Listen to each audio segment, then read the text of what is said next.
بسم اللہ الرحمن الرحیم۔ تو فرمایا حضور نے لا تزول قدم العبد یوم القیامہ حتی یسأل عن اربع، قیامت کے دن اللہ بندے کے قدم اپنے سامنے سے ہٹنے نہیں دے گا جب تک اس سے 4 سوال نہیں کر لے گا۔ 4 سوال پوچھے گا، اور ایک حدیث جس کو امام بخاری نے نقل کیا ہے اس میں 5 چیزیں ہیں، اور یہاں بھی 5 ہیں، لیکن ایک چیز کو جو ہے وہ ایک سوال میں درج کیا گیا ہے۔ وہ کیا ہے؟ حتی یسأل عن اربع عن عمرہ فیما افناہ، پہلے عمر کے بارے میں پوچھا جائے گا کہ تم نے اس کو کہاں فنا کیا۔ ہم نے عمر دی، تم نے چوکوں میں کھڑے ہو کے تو نہیں گزار دی، تم نے چائے والے پھٹے پہ بیٹھ کے تو نہیں گزار دی، تم نے قیمتی عمر کو حماموں پہ بیٹھ کے ضائع تو نہیں کر دیا، تم نے آوارگی کے اندر عمر کو برباد تو نہیں کر دیا۔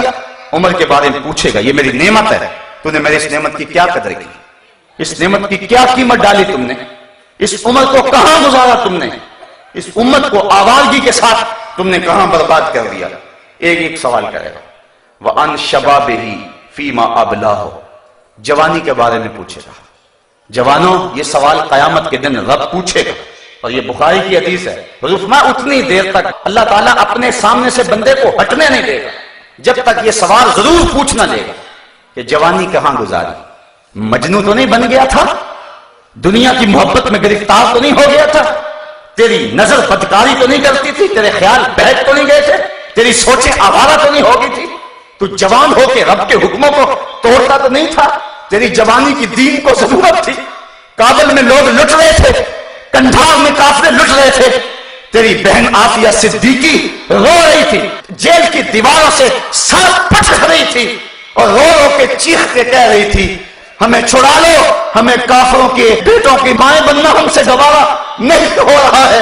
تم نے ان کی مدد کو پہنچے، تمہیں محمد بن قاسم اور تمہیں شہاب الدین غوری اور تمہیں صلاح الدین ایوبی کی زندگی کا باپن اور حسن اور جمال کیوں نظر نہ آیا؟ تم نے اپنی زندگی کہاں گزاری؟ تم اپنی ہی بہنوں بیٹیوں کو دیکھے ریچھوں کی طرح ناچتے رہے، تم نے اپنی ہی نظروں کو گندا کرتے رہے، تم پارکوں اور چوکوں اور بازاروں اور کالجوں کے دروازوں پر کھڑا ہو کے جوانی گزار دی۔ کل کیا جواب دو گے اپنے رب کے سامنے؟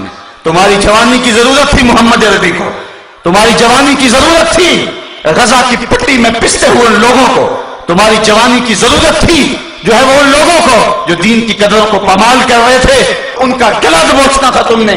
کہاں تم نے جوانی گزاری؟ صاحبو، یہ کل قیامت کے دن پوچھا جائے گا۔ میں اور آپ تیاری کر لیں، اگر مجھے میری جوانی کے بارے میں پوچھا گیا تو میں سوچ لوں میں نے کیا کہنا ہے، اور اگر آپ کے پاس جوانی کے لمحے ہیں اور آپ سے پوچھا گیا سوچ لیں آپ نے کیا کہنا ہے۔ اگر آوارگی میں گزاری ہوئی تو پھر کیا جواب دیں گے؟ لیکن اگر جوانی کسی ڈھب کے کام پہ لگ گئے تو پھر نظریں تو جھکی ہوں گی، رب کے سامنے اٹھیں گے تو نہیں نظریں، لیکن کہیں کہ مالک تیرے قرآن کی نوکری کرتے رہے، اس جوانی میں ہم نے تیرے دین کا کام کیا، اس جوانی کے اندر راہ حق کے مسافر رہے، تو اللہ اتنی دیر تک بندے کے قدم اپنے سامنے سے ہٹنے نہیں دے گا جب تک اس کو یہ سوال نہیں کر لے گا کہ تو نے اپنی جوانی کہاں گزاری۔